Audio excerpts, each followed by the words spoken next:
मैं जितेंद्र गहलोत, आदर्श विद्या मंदिर विद्यालय, कक्षा 9वीं, अध्याय 5, जीवन की मौलिक इकाई, भाग 4।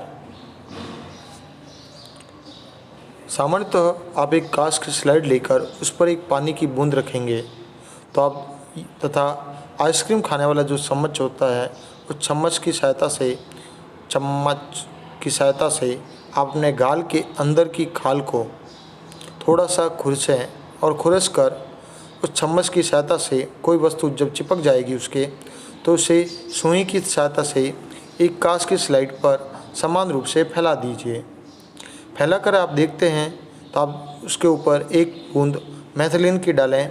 उसके बाद जब आप इसे सूक्ष्मदर्शी द्वारा अवलोकित करेंगे तथा सूक्ष्मदर्शी की सहायता से आप जब इसे देखेंगे तो आप देखेंगे कि इसके ऊपर एक कवर स्लिप करते हैं तो आप इस कोशिकाओं की आकृति को अब एक कागज़ पर बनाने का प्रयास करें तो आप देखेंगे और आप इसके अंदर जब अंतर महसूस करेंगे तो आप कोशिकाओं के मध्य एक गहरे रंग वाली गोलाकार अथवा अंडाकार संरचना देखेंगे।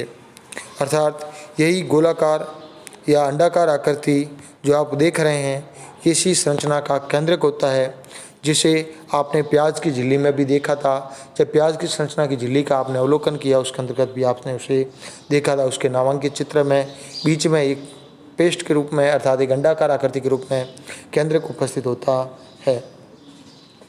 केंद्रक के चारों ओर एक दोहरे परत की झिल्ली उपस्थित होती है जिसे केंद्रक झिल्ली के नाम से जाना जाता है। अर्थात केंद्रक के चारों ओर ये झिल्ली पाई जाती है जो कि जिसके अंदर छोटे छोटे छेद होते हैं, छोटे छोटे छिद्र होते हैं। इन छिद्रों के द्वारा ही केंद्रक के अंदर का कोशिका द्रव्य केंद्रक के बाहर आ जा सकता है, अर्थात कोशिका झिल्ली के अंदर से परासरण कर सकता है, आवागमन गति कर सकता है। केंद्रक में क्रोमोसोम होते हैं जो कोशिका विभाजन के समय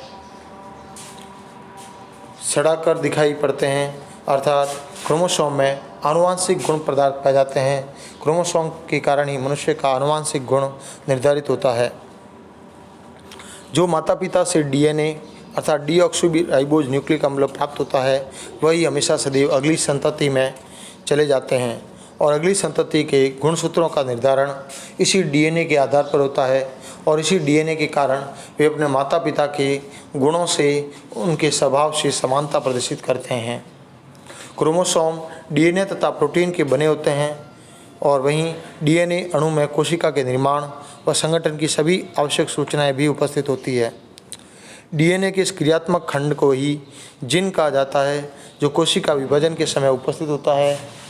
जो कोशिका विभाजित नहीं हो रही होती है उसमें इसकी उपस्थिति, उसमें डीएनए क्रोमेटिन पदार्थ के रूप में विद्यमान होगा। अर्थात उसमें डीएनए पाया तो जाएगा जिस कोशिका का विभाजन नहीं होगा, लेकिन उसमें एक क्रोमेटिन रूप में अर्थात गुणसूत्रों के रूप में उपस्थित होते हैं। ये गुणसूत्र अर्थात क्रोमेटिन पदार्थ धागे की तरह की संरचनाओं के कारण एक जाल या पिंड का निर्माण करते हैं।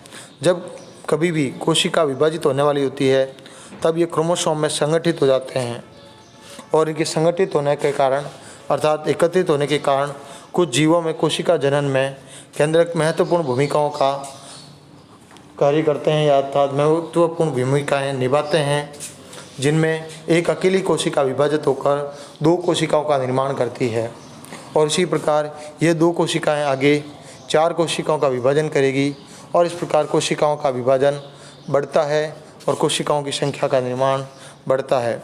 ये कोशिका के विकास और परिपक्वन को निर्धारित करती है तथा साथ ही सजीवों और कोशिकाओं की रासायनिक क्रियाओं को निर्देशित करती है। वहीं कुछ ऐसे बैक्टीरिया या कुछ ऐसे जीव होते हैं जिनमें कोशिका का केंद्रीय क्षेत्र बहुत ही कम स्पष्ट होता है, तो क्योंकि उसमें केंद्रक झिल्ली नहीं पाई जाती, अर्थात जिसमें केंद्रक झिल्ली का अभाव होता है, ऐसे अस्पष्ट केंद्रक क्षेत्र वाले क्रोमेटिन पदार्थ अर्थात गुणसूत्र पदार्थ को केंद्रकाय भी कहा जाता है। ऐसे जीव जिसकी कोशिकाओं में केंद्रक झिल्ली नहीं पाई जाती है उन्हें प्रोकैरियोटिक कोशिकाएं कहा जाता है। प्रोकैरियोटिक यानी आदि या पूर्व, कैरियोटिक यानी कैरियन या केंद्रक, अर्थात जिन जीवों की कोशिकाओं में केंद्रक झिल्ली होती है उन्हें यूकैरियोटिक कोशिकाएं कहा जाता है। प्रोकैरियोटिक कोशिकाओं में वह अन्य अधिकांश द्रव्यक अंगक नहीं पाए जाते जो कि यूकेरियोटिक कोशिकाओं में होते हैं। ऐसे ही अंगकों के अनेक कार्य भी कोशिका द्रव्य के असंगठित भागों द्वारा किए जाते हैं के द्वारा बनाए जाते हैं।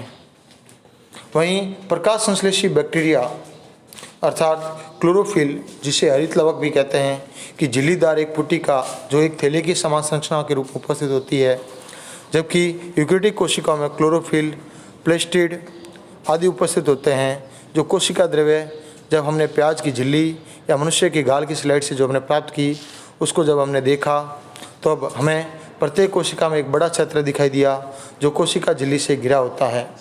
इस क्षेत्र में बहुत ही हल्का धब्बा होता है जो कोशिका द्रव्य के नाम से उपस्थित होता है, अर्थात इसमें भी कोशिका द्रव्य के रूप में भाग पाया जाता है। प्लाज्मा झिल्ली के अंदर कोशिका द्रव्य एक तरल पदार्थ के रूप में उपस्थित होता है, जिसमें बहुत से विशिष्ट कोशिकाओं के घटक उपस्थित होते हैं, जिन्हें कोशिकांग के नाम से भी जाना जाता है, जैसे लाइसोसोम, आरएनए, न्यूक्लिक अम्ल आदि पदार्थ जो उसके अंदर उपस्थित होते हैं, कोशिका के अंदर होते हैं, इसलिए इन्हें कोशिकांग भी कहा जाता है। ये प्रत्येक अंग कोशिका के लिए विशिष्ट कार्यों को संपन्न करते हैं और कोशिका द्रव्य तथा केंद्रक दोनों को मिलाकर जीव द्रव्य का निर्माण करते हैं। कोशिका अंगक झिल्ली युक्त होते हैं, अर्थात इसमें झिल्ली उपस्थित होती है। वहीं प्रोकैरियोटिक कोशिकाओं में वास्तविक केंद्रक के अतिरिक्त झिल्ली युक्त कोई अंग उपस्थित नहीं होता। वहीं यूकेरियोटिक कोशिकाओं में केंद्रिक झिल्ली अथवा झिल्ली युक्त अंगक उपस्थित होते हैं। तो झिल्ली की सार्थकता वायरस के उदाहरण से स्पष्ट कर सकते हैं, अर्थात कुछ भाग ऐसे भी होते हैं, वायरस उन्हें कहा जाता है जिनमें एक कोशिका भी पूर्ण रूप से विकसित नहीं होती। वायरस में किसी भी प्रकार की झिल्ली नहीं होती है, अतः इसलिए उसमें जीवन के गुण तब तक लक्षित नहीं होते, तब तक दिखाई नहीं देते जब तक ये जीव किसी सजीव के शरीर में प्रवेश नहीं करता, कोशिका की मशीनरी का उपयोग कर अपना बहुगुणन नहीं कर लेता। अर्थात वायरस उसी समय सक्रिय होते हैं जब किसी दूसरे जीव के शरीर में प्रवेश करते हैं, अर्थात परजीवी के रूप में कार्य करते हैं।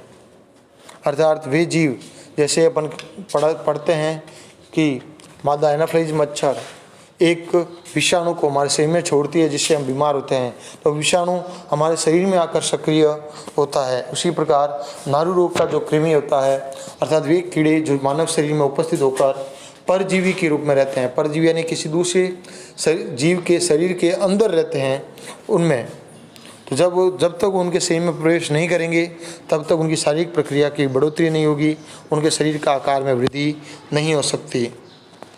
वहीं आप देख सकते हैं प्रोकैरियोटिक व यूकेरियोटिक कोशिकाओं में क्या अंतर होता है।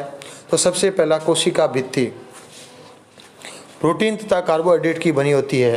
प्रोकैरियोटिक जीवों में कोशिका भित्ति प्रोटीन तथा कार्बोहाइड्रेट की बनी होती है। वहीं यूकेरियोटिक जीवों में कोशिका भित्ति का निर्माण सेलुलोज से होता है, अर्थात सेलुलोज में पाया जाता है और सेलुलोज के कारण ही उनका निर्माण होता है। वहीं माइटोकॉन्ड्रिया प्रोकैरियोटिक जीवों में माइटोकॉन्ड्रिया पूर्ण रूप से अनुपस्थित होता है, तो वहीं यूकेरियोटिक जीवों में माइटोकॉन्ड्रिया पाया जाता है। वहीं एंडोप्लास्टिक रेटिकुलम भी प्रोकैरियोटिक जीवों में नहीं पाया जाता, तो यूकेरियोटिक कोशिकाओं में इसकी उपस्थिति होती है।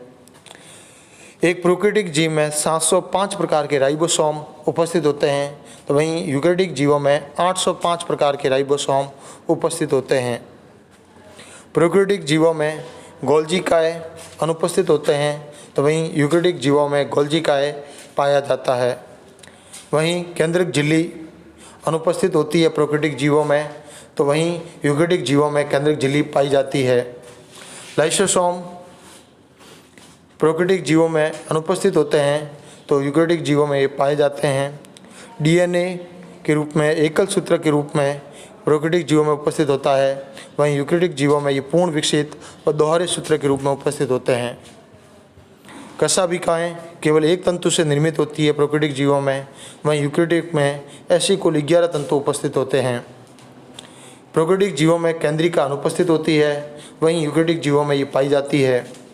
सेंट्रियोल प्रोकैरियोटिक जीवों में अनुपस्थित होते हैं, तो यूकेरियोटिक जीवों में पाए जाते हैं। श्वसन प्लाज्मा झिल्ली द्वारा होता है, तो वहीं यूकेरियोटिक में माइटोकॉन्ड्रिया द्वारा शोषण किया जाता है। लिंग प्रजनन प्रक्रिया अर्थात जनन प्रक्रिया प्रोकैरियोटिक जीवों में नहीं पाई जाती, जबकि यूकेरियोटिक जीवों में पाई जाती है। प्रकाश संश्लेषण की प्रक्रिया प्रोकैरियोटिक में थाइलेकोइड्स में होती है, वहीं यूकेरियोटिक जीवों में क्लोरोप्लास्ट द्वारा की जाती है। कोशिका विभाजन असूत्री विभाजन अर्थात अर्धसूत्री विभाजन के रूप में होता है, वहीं यूकेरियोटिक जीवों में ये समसूत्री विभाजन के तौर पर होता है। आज के गृह कार्य में आप करेंगे केंद्रक झिल्ली किसे कहते हैं, प्रोकैरियोटिक एवं यूकेरियोटिक कोशिकाओं में क्या अंतर है, कोशिकांग किसे कहते हैं। धन्यवाद।